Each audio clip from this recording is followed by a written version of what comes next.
Epstein has a certain reputation, obviously. I'm just curious, were some of the workers that were taken from you, were some of them young women? Were some of them young women? Well, I don't want to say, but everyone knows the people that were taken. And it was the concept of taking people that work for me is bad. But that story's been pretty well out there. And the answer is yes, they were. Yes, they were young women? What did they do?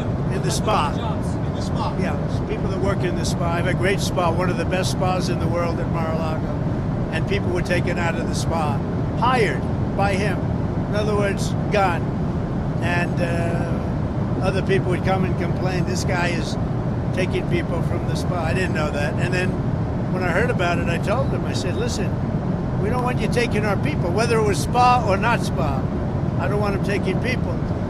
And he was fine. And then not too long after that, he did it again. And I said, out of here. Mr. President, did one of those stolen, persons, that include Virginia Giuffre? I don't know. I think she worked at the spa. I think so. I think that was one of the people. Yeah. He stole her. And by the way, she had no complaints about us, as you know. None whatsoever. Donald Trump was on Air Force One answering questions about the ongoing saga and drama and cover-up of the Epstein situation, one that he seems to have been directly involved with, at least had knowledge of, as he pointed out right there. Donald Trump may have just fucked up. Because now, for some reason, he likes to talk more about this as he tries to distance himself from it. So he thinks talking more about it, he thinks he's so damn smart that the more he talks about it, the more he convinces people that he had nothing going on. He talked about how she used to be employed at Mar-a-Lago and was taken by Jeffrey Epstein. He said he stole her. And that's where the fallout between their relationship happened. If you've been paying attention, you might have remembered that many folks, from the White House to news reports to FBIs and all of them, are saying it was a fallout.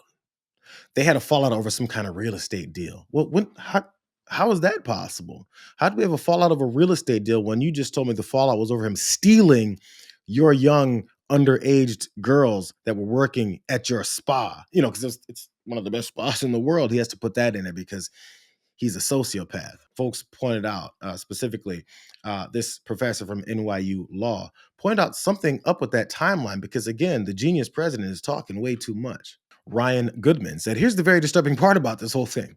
The timing and Trump's knowledge. Year 2000, Epstein Maxwell took, in quotes, Virginia Giuffre from Mar-a-Lago. In 2002, Trump said the most infamous line about Epstein being a terrific friend and liking girls on the younger side. I think everyone remembers that quote. And lastly, in 2004, apparently is when Trump had his break with Jeffrey Epstein. So if he was taking girls from you in 2000, how is it only 4 years later that you had some kind of break with him? Multiple people noticed that. This was also posted to the White House page. Bro, you might not want to put that stuff out there. You might want to say, look at these leaks coming from these fake news organizations. That organization apparently was the White House, who also put out an audio version of that very same minute and a half of Donald Trump admitting to having some level of knowledge about what it was that Jeffrey Epstein was doing. But there's still these water carriers in the media. One being, for some reason, I've been trying to figure this out, Chris Cuomo. Chris Cuomo has some stronger words to say about the people who won't stop paying attention to a never-ending case and non-conclusions to this trafficker of little girls. Chris Cuomo doesn't care, and he thinks you shouldn't either. The Epstein thing is tricky. Let's deal with the easy part first, okay?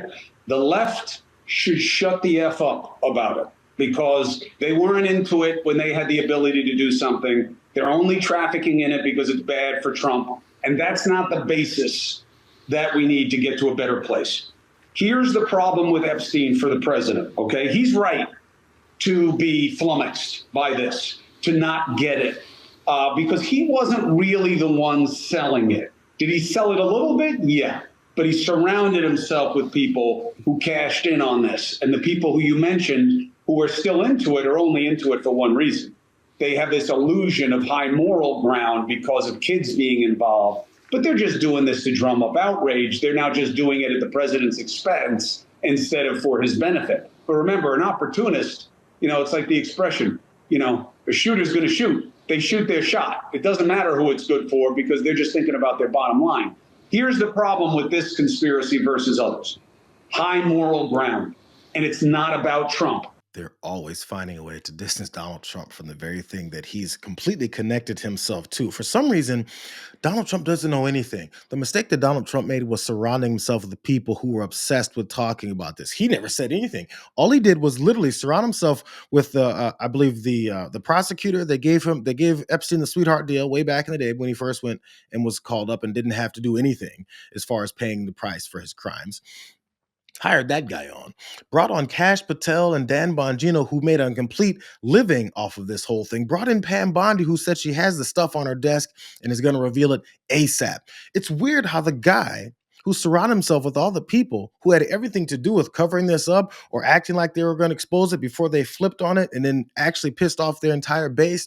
It's weird that the guy surrounded himself with all these people, but he has no clue what's going on. There's this weird protectionism of this guy in the worst terms, in one of the worst cases that we could even imagine. Why is that? I don't believe there's anything in the files that show that he's a kitty toucher or a pedophile or any other disgusting stuff that Epstein was absolutely about. I don't believe there's a client list. I don't believe that there's a connection to Eric Bolling or Chris Cuomo or Bill Clinton or anything. And if there were, Epstein would have spilled the beans to save his own hiney. And if you believe he was murdered and that's why he didn't spill the beans, I don't agree with you. And your theory has a problem because Ghislaine Maxwell is still alive. So if they were killing people who had something to say, she'd be dead. Oh, no, she's going to spill her guts now. No, she isn't. It's a ruse, what's going on, because people around the president made false promises about what Epstein was about. And now he's having to pay the price for that allegiance to these people. But I think they should release whatever they have. I think they should fight in court to have things unsealed. But I also agree, Eric, with the basic assumption that, Charlie Kirk wants to move on because he's all MAGA. And this is bad for MAGA because it's creating a divide.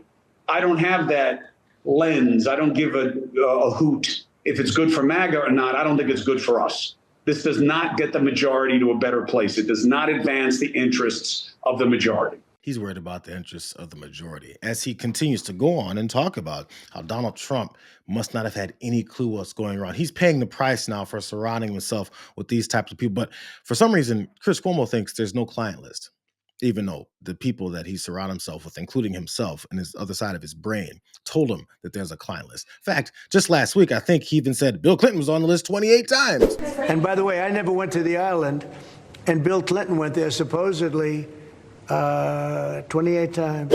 Where did he get that information from? Nobody asked him that in that sit-down press conference. Where's that information coming from? I thought there's nothing there, Donnie.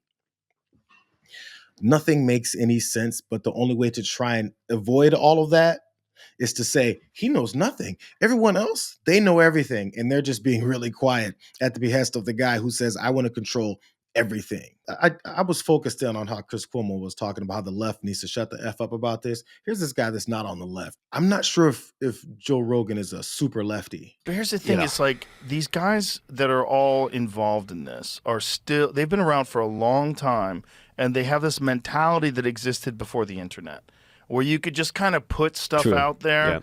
And you wouldn't have all these psycho sleuths out there that are going to go over everything with a fine-tooth comb, especially guys who are tech wizards who can look at the metadata and he can figure this kind of stuff out. Was out a lot quicker, you're right. So something would happen, and look, we still have ADHD, right, collectively as a nation, right? I mean, things move on, and I think maybe that's what they're, some people are saying, look, they've called the recess on Capitol Hill because they figure by the time they come back in September, everybody will have moved on from this, right? Yeah. I think they're wrong. I don't think this feels like and just looks like that one of those handful of conspiracies, again, you go to JFK or whomever, that's just going to hang around. This is a line in the sand. Yeah. This one's a line in the sand. Yeah. Because this is one where there's a lot of stuff about, when we thought Trump was going to come in and a lot of things are going to be resolved. Yeah. We're going to drain the swamp. We're going to figure everything out.